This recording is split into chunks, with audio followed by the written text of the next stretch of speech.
नमस्कार। आज ईएमआरएस के अंतर्गत टीजीटी तथा पीजीटी की परीक्षा संपन्न हुई। परीक्षा में पूछे गए प्रश्नों की आंसर की सेक्शन वाइज इस चैनल के माध्यम से आपको उपलब्ध कराई जा रही है। प्रश्नों के उत्तर के साथ साथ उनका एक्सप्लेनेशन भी दिया गया है।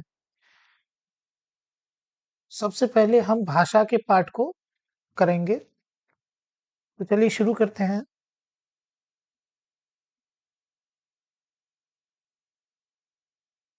सबसे पहला प्रश्न है, choose the option which correctly fills in the blank. तो यहाँ पर इन चारों में से क्या भरा जाएगा? तो देखिए यहाँ पर सेंटेंस है, सेंट जेम्स इज खाली जगह चर्च नियरेस्ट माई रेजिडेंस। तो यहाँ सुपरलेटिव डिग्री का यूज भी हुआ है, तो यहाँ पर जो एप्रोप्रिएट वर्ड होगा वो होगा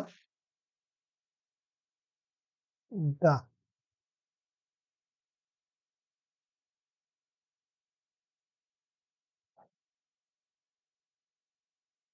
ठीक है, यहाँ इसका एक्सप्लेनेशन भी दिया गया है, तो आप पढ़ के देख सकते हैं। नेक्स्ट क्वेश्चन है question number 2, choose the option nearest in the meaning to the word given below. तो फास्टिडियस वर्ड दिया गया है, इसका नियरेस्ट मीनिंग वाला वर्ड हमें ढूंढना है।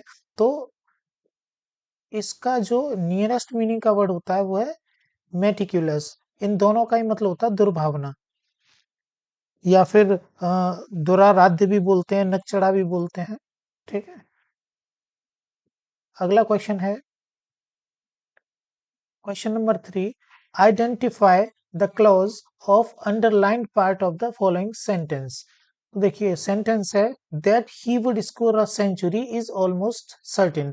तो जब दैट से वाक्य स्टार्ट हो और पूरा वाक्य सब्जेक्ट की तरह काम करे तो वहां पर कौन सा क्लॉज होता है? नाउन क्लॉज होता है। ठीक है, तो इसका जो आंसर है वो है थर्ड वन। एक्सप्लेनेशन आप पढ़ सकते हैं और अधिक जानकारी के लिए।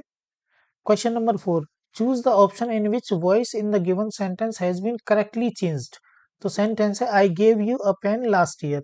तो हम जानते हैं कि जब पास्ट इंडेफिनिट का जब वॉइस बनता है तो सेकंड फॉर्म को हम चेंज कर देते हैं वॉज या वर प्लस थर्ड फॉर्म वर्ब में। तो देखिए यहाँ पर हैड बीन का यूज किया गया है, तो ये गलत हो गया। ठीक है, इन तीनों में से अब हमें देखना है। तो इस वाक्य को हम दो तरह से बना सकते हैं, क्योंकि इसमें दो ऑब्जेक्ट हैं, यू भी है और अ पेन भी है। तो हम बना सकते हैं, अ pen was given to you by me last year।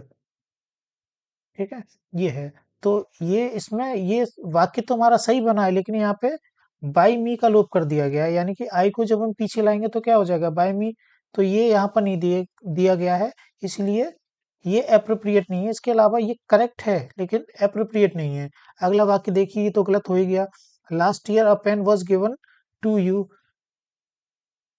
Last year a pen was given to you, इसमें भी बाय मी गायब कर दिया है ना? तो ये भी अप्रोप्रिएट नहीं रहा। यू वर गिवन, यहाँ पर दूसरा ऑब्जेक्ट क्या है? यू, यानी कि अ पेन की जगह हम यू से भी बना सकते हैं। तो कैसे बनाएंगे? यू वर, जैसा लिखा है, you were given a pen by me last year, तो ये करेक्ट है। Question number 5, choose the option opposite in the meaning to the word given below. तो इसमें अपोजिट वर्ड पूछा है इंटेग्रिटी का। तो इंटेग्रिटी का मतलब हम जानते हैं, अखंडता, सत्यनिष्ठता, एकता।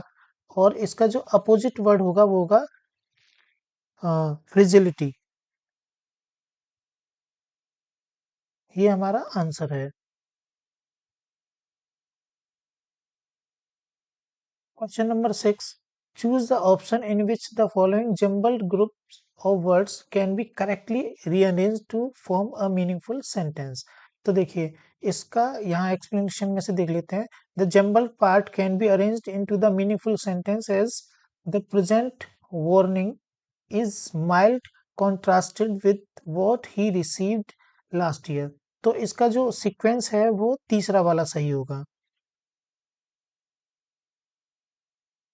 The present warning is mild contrasted with what he received last year। ठीक है, ये question number 7. One of the parts of the following sentence may or may not have an error. Identify the one with the error if any. तो हमें इसमें गलती search करनी है कि किस पार्ट में गलती है. On my way to school I found a 50 rupees note. तो आप जानते हैं कि जब कंपाउंड एडजेक्टिव का यूज करते हैं तो उसमें सिंगुलर का यूज करेंगे, तो ये होगा 50 रुपी नोट, और यहाँ ए भी आएगा, अ 50 रुपी नोट. ठीक है, तो यहाँ पर एस नहीं आना चाहिए था. तो आंसर हमारा हो गया डी, यानी कि फर्स्ट. नेक्स्ट है question number 8. Identify the meaning of the underlined idiom used in the given sentence.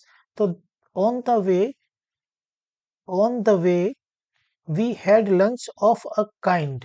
Of a kind का मीनिंग क्या होता है? इसका मीनिंग होता है बहुत ही अच्छा खाना नहीं खाया, मतलब पुअर क्वालिटी का था, लो क्वालिटी का था. तो इसका ऑप्शन होगा of a poor kind. Explanation भी दिया गया, पढ़ सकते हैं. Question number 9.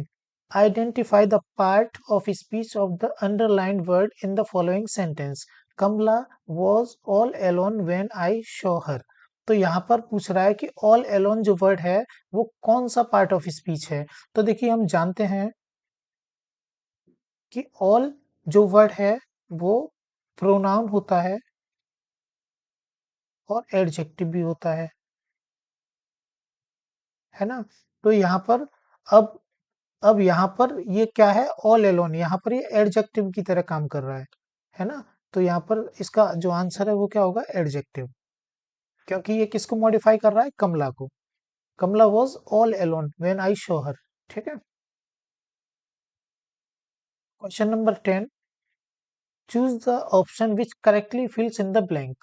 This national highway runs hill and plain. तो इसमें कौन सी प्रीपोजिशन आएगी इन चारों में से? तो इसके लिए अप्रोप्रिएट प्रीपोजिशन है वो है ओवर. तो इसका आंसर हो गया फर्स्ट. ठीक है, एक्सप्लेनेशन नीचे दिया गया है, आप अधिक जानकारी के लिए देख सकते हैं. अब हिंदी सेक्शन, सामान्य हिंदी. पहला प्रश्न है, अनुलोम का विलोम शब्द क्या है? अनुलोम का विलोम शब्द क्या है? इसका विलोम शब्द होता है प्रतिलोम. ठीक है, तो आंसर हो गया फर्स्ट. दूसरा है, निम्नलिखित शब्दों में आकाश का पर्यायवाची नहीं है. ठीक है, तो देखिए, तारापथ, अब्र, अंबर, नभ, गगन, व्योम, आसमान, अंतरिक्ष, शून्य, अनंत, ये सब क्या होते हैं, खगोल, ये सब इसके आकाश के पर्यायवाची होते हैं. लेकिन मधुदूत जो वर्ड है वो इसका पर्यायवाची नहीं है. तो आंसर आपका हो गया फर्स्ट.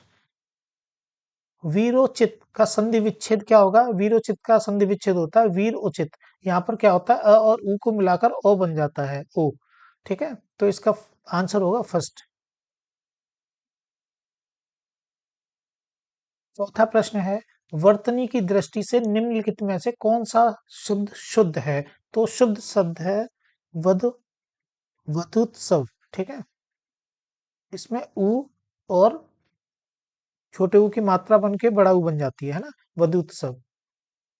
पांचवा प्रश्न है, निम्नलिखित विलोमार्थी शब्द युग्मों में कौन सा असंगत है, मतलब अलग है? तो निरामिष का विलोम होता है सामिष, कनिष्ठ का ज्येष्ठ, ग्राम्य का त्याज्य, उत्कर्ष का होता है अपकर्ष, है ना. लेकिन यहाँ निष्कर्ष दिया है जो कि गलत है. तो इसका आंसर हो गया फोर्थ वन.